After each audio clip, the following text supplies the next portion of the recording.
Hello, my name is Ariel, like the mermaid.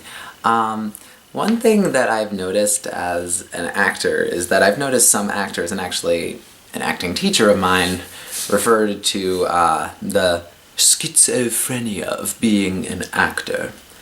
And, well, first of all, explain what they mean by the schizophrenia of being an actor.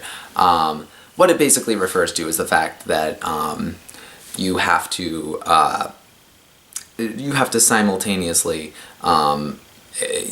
acknowledge two realities. You have to know the lines that you're going to say. You have to know certain things, and you have to know certain things that you wouldn't know as the character in order to actually effectively convey a text.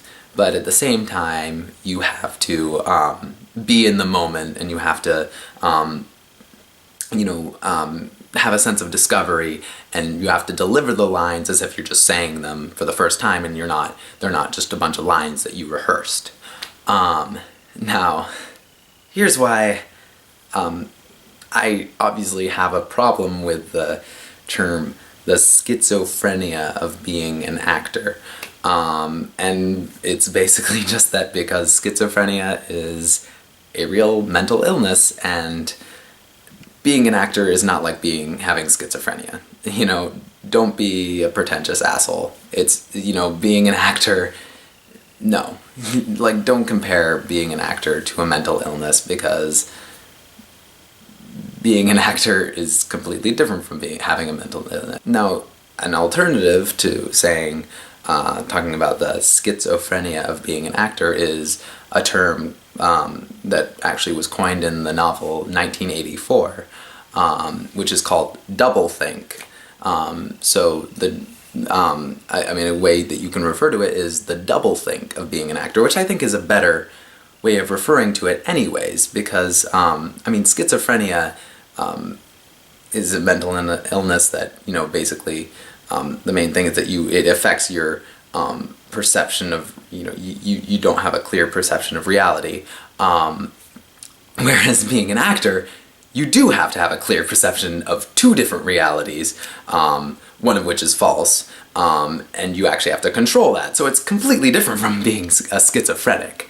It's more like doublethink, which is, in 1984, the big example is if Big Brother, which is like the government in that, it says that 2 + 2 = 5, you have to believe that 2 + 2 = 5.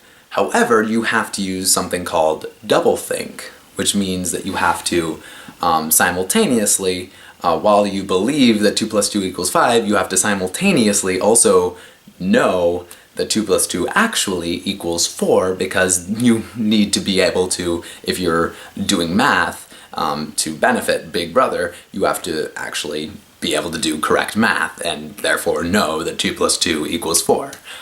So that's more accurate to the situation of being an actor, it's like doublethink. You have to, you have to believe that you are actually in the moment, and you are really interacting with these people for the first time, and you are actually delivering these lines for the first time, and that it's all spontaneous. You have to kind of, believe and kind of act in that reality.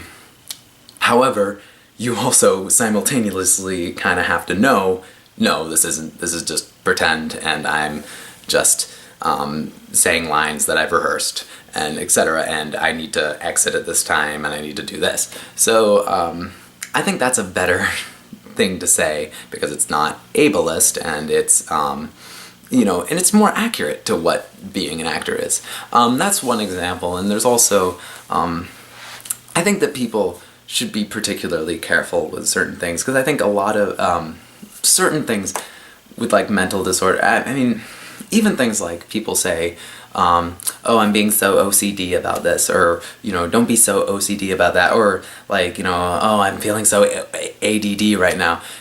You shouldn't, talk about, actual conditions like they're just something that can be used as a random adjective to describe something like that, because it really kind of just trivializes the struggles people actually face, you know? So be more mindful of your language. Don't, just go like, don't use, mental illness to make a stupid hyperbole, basically.